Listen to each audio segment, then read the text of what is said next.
Sebuah kabar mengejutkan datang dari dunia militer, di mana Indonesia diduga menjadi pembeli rahasia pertama jet tempur siluman Su-57 Velon dari Rusia. Isu ini beredar luas setelah muncul laporan yang menyebutkan bahwa Rusia telah mengekspor jet tempur ke pelanggan luar negeri yang dirahasiakan. Dugaan ini semakin menguat karena Indonesia sebelumnya telah beberapa kali menunjukkan minatnya terhadap pesawat tempur generasi kelima.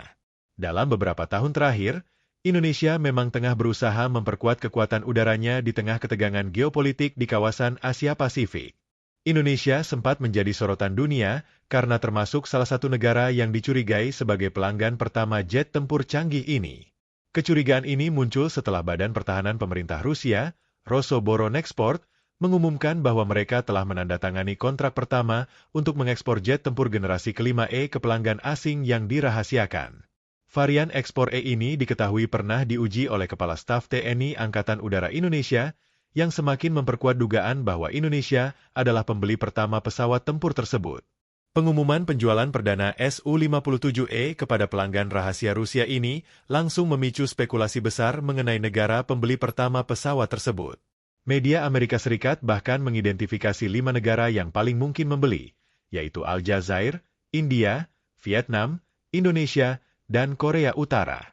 Dari kelima negara tersebut, Indonesia menjadi salah satu kandidat kuat karena memiliki sejarah kerjasama militer yang cukup erat dengan Rusia, terutama dalam hal pengadaan alat utama sistem senjata, alutsista.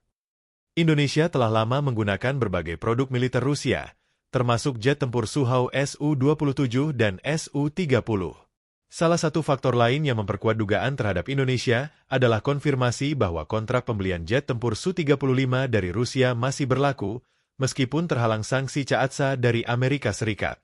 Seperti diketahui, Amerika Serikat telah memberlakukan sanksi terhadap negara-negara yang melakukan transaksi besar dengan sektor pertahanan Rusia melalui Undang-Undang Countering America's Adversaries Through Sanctions Act, CAATSA.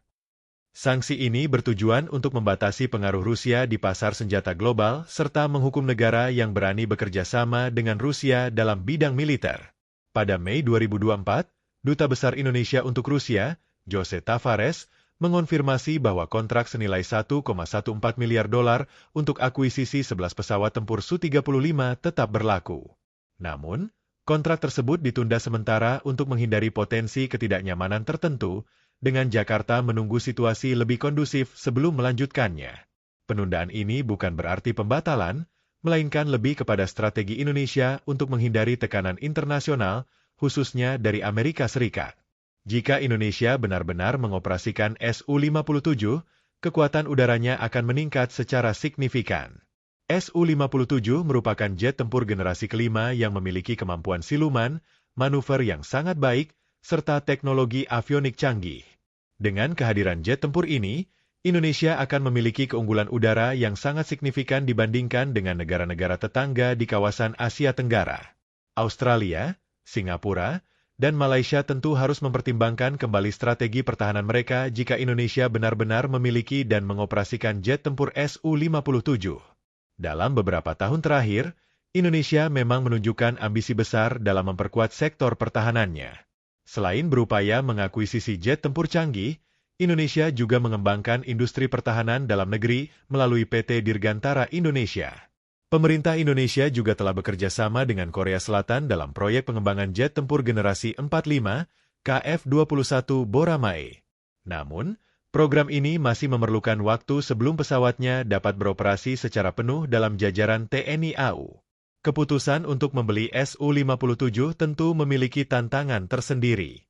Selain faktor harga yang sangat mahal, Indonesia juga harus mempertimbangkan aspek pemeliharaan, logistik, dan interoperabilitas dengan sistem alutsista lainnya.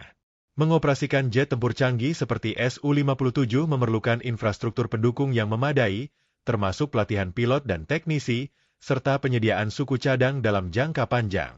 Selain itu, keputusan ini juga dapat mempengaruhi hubungan diplomatik Indonesia dengan negara-negara Barat, terutama Amerika Serikat. Hingga saat ini, belum ada konfirmasi resmi dari pemerintah Indonesia mengenai kebenaran rumor ini. Namun, spekulasi terus berkembang di kalangan analis militer dan pengamat pertahanan. Jika benar Indonesia diam-diam telah memiliki jet tempur siluman canggih ini, maka ini akan menjadi salah satu langkah terbesar dalam sejarah modernisasi militer Indonesia. Bagaimana menurut kalian? Apakah Indonesia sebaiknya membeli Su-57 atau lebih fokus pada jet tempur lain yang lebih sesuai dengan kebutuhan dan kemampuan anggaran pertahanan?